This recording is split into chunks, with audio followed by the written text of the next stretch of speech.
today, for 31 projects in 31 days, it's a Wednesday. And I decided that on Wednesdays, I'm going to do a, like, winter is coming thing. And I think I'm going to try and keep it up through October and basically until winter happens. And every Wednesday, I'm going to do something to get our family ready for winter. Be it, like, clothing related or household related or whatever. Clearly, there are a lot of projects I need to get done between now and winter to keep us functioning for that time of year. So today, I am going to make my kids hats. I bought yarn last year when I went to Wamego Winter Wool Fest. I bought yarn from Straw Family Farms and RJ's QTs. Here's their card. And I bought some hand-spun yarn spun by RJ's mom, Christy.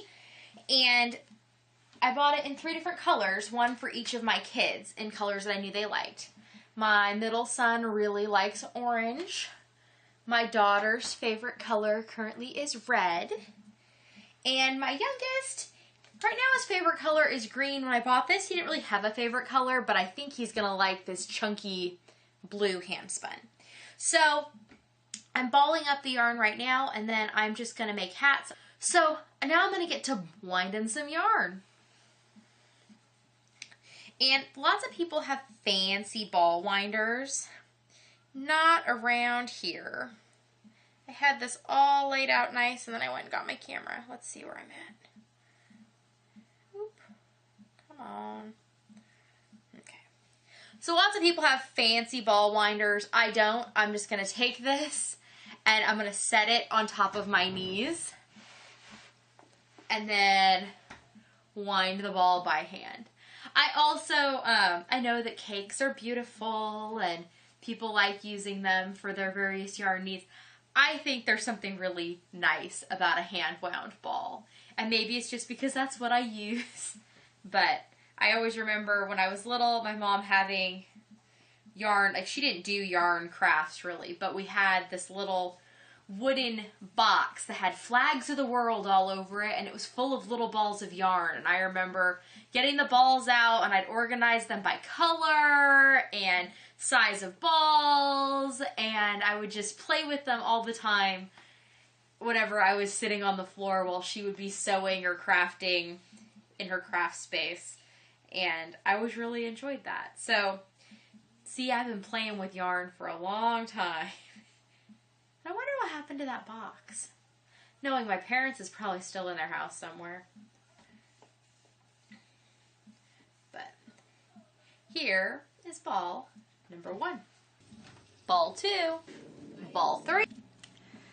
So today's after on my 31 projects in 31 days is a little lackluster, but in a way I think it's almost more important because of this. So let me explain.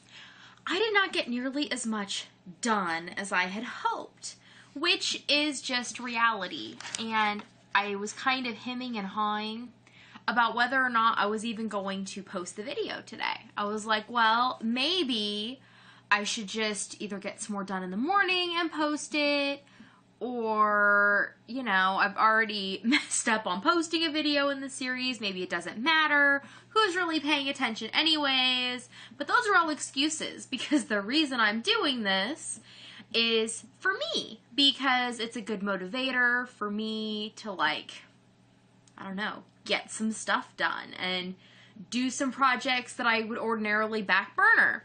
So I was thinking about the quote that I showed in my daily vlog the other day. It's in the bottom of my planner.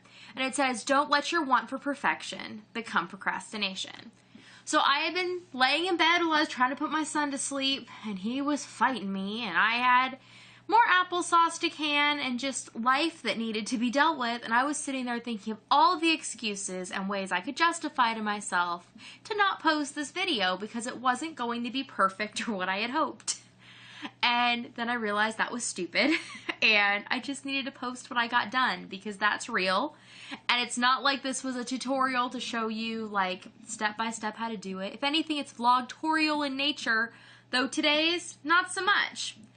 Vlogtorial, term I came up with.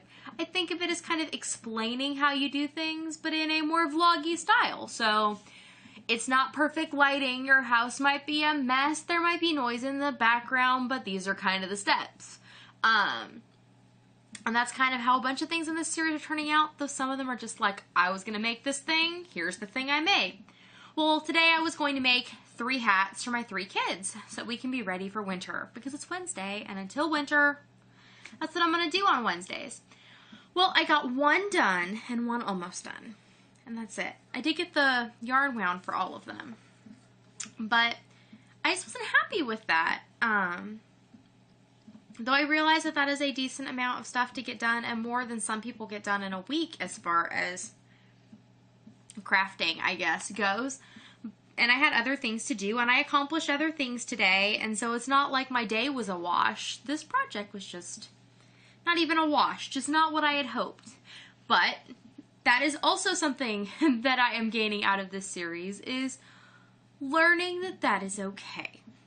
Learning that sometimes when inspiration strikes you and you go off on a tangent and make 40 bajillion paper boxes, that's okay. And sometimes when you sit down to make 3 hats, you realize that the yarn weights are more difficult to work with, or you don't have things you need, and it just takes a little longer, and that's okay. And maybe that's a better lesson for me to learn out of doing this than anything else I could. So, here is the hat that I finished. It is for my youngest son. It is made out of that blue and white hand-spun yarn that I got from RJ's Cuties or Straw Family Farm. I don't know exactly how they want it branded, but from them. And what I did on the top, I put 8 stitches into a magic circle, and then I used some of that black mill end yarn that I got from Joann's the other day. I think it might be Bernat Chunky. And I actually, to make it meet the same size as the hand spun, I held 2 strands of it together. And so I did 1 round of the hand spun, then 1 round of the black held double, 1 of the blue, 1 of the black, 1 of the blue, till I increased to 40 stitches.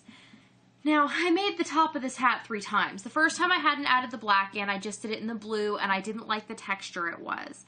Then I added in the black and I made it too big, so I had to pull out some rounds.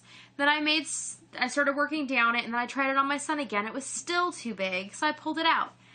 Sometimes I would have just gone with it. Like, that would have just, you know, I wanted to get it done. It needed to happen. I would have come up with a product that was not ultimately going to be as functional. But instead, I stuck with it. I did it right. It took me longer, and that's okay. Right? I would just keep repeating these things to myself. So, then I worked down the sides. Once I had the increases till 40 stitches. Then I worked down the side in straight and pattern, and I did 2 rounds of the black, 1 round of the blue, 2 of the black, 1 of the blue. And then on the bottom, I did a round of the black, and then I did 2 rounds of half double crochet instead of single crochet, and I did them front post, back post, so that it ended up with kind of a ribbing. I tried it on my son, and I know the hat looks a little funny. It is incredibly warm. Like, having my hands inside it right now, they are warmer just being inside it, and it's not like it's even a head. So, it works, and that's what I'm hoping for. So this will be his warm hat.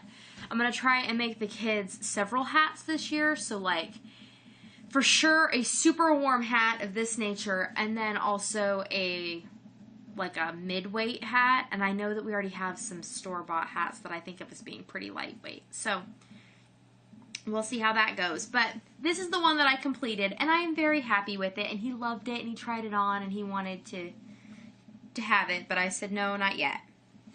So that is done.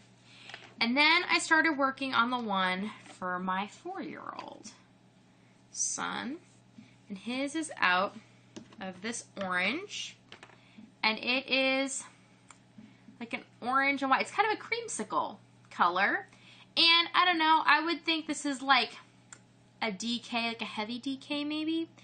I paired it with this gray tonal, which I also bought at the Wamego Winter Wool Fest from, something piratey. Something yarns that had multiple R's.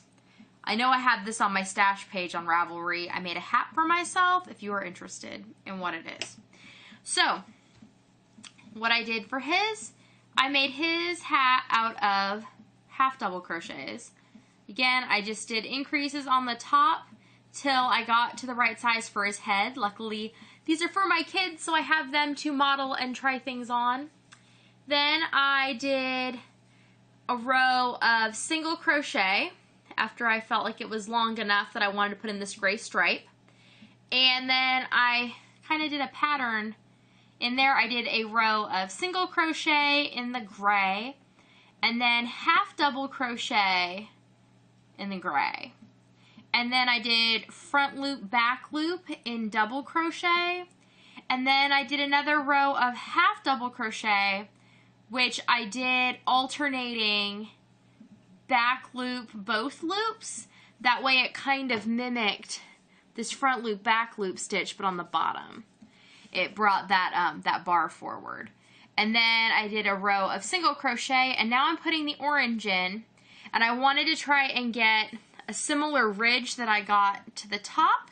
So I did a row of slip stitches all the way around, and now I am going back, and that empty loop in the back, I'm putting a single crochet in there. And then I will just work it single crochet round, then double crochet, and then I'm going to do a ribbing, I think, on this one as well. So that's as far as I got on that. I did ball my daughter's yarn, but her yarn is like crazy thin. It's like a lace weight. See?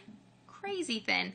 So I actually think that this, I might hold, her and I were talking about it, about what to do with it. I think I might hold it with the rest of this black chunky yarn with just one strand, hold this double with it, and carry it through, and then use the rest to maybe make her like a cowl or something, because she would actually wear that. And then there is a little bit of the blue left of my son's, and then I know there's going to be some of the orange left, so I'm considering making them mitts or something, but that'll be a whole nother project. But either way, I will use the stuff, and I've already used some of it, and that is good. So, now that you've all listened to my pep talk for myself about how I am good enough, and whenever I say that, I think of what Stuart Smalley from SNL. It's like, I'm good enough, I'm smart enough, and gosh darn it, people like me. So, I don't know if I'm any of those things, but I got another project done, and that is good and makes me happy. Not as happy as I could be, but someday this will be enough. So, if you would like to see the other projects, which I actually completed all of the intended portions so far in the series, you can go ahead and check out the playlist on my channel. And if there are any projects you have overcommitted to or undercommitted for time, why don't you let me know down below so I don't feel so bad about mine. And I guess I will see you all tomorrow with a project that I should be better able to complete in the given time. And if not, I will show you what I get done, because that's what this is about, getting things done. So, I'll talk to you all later. Bye!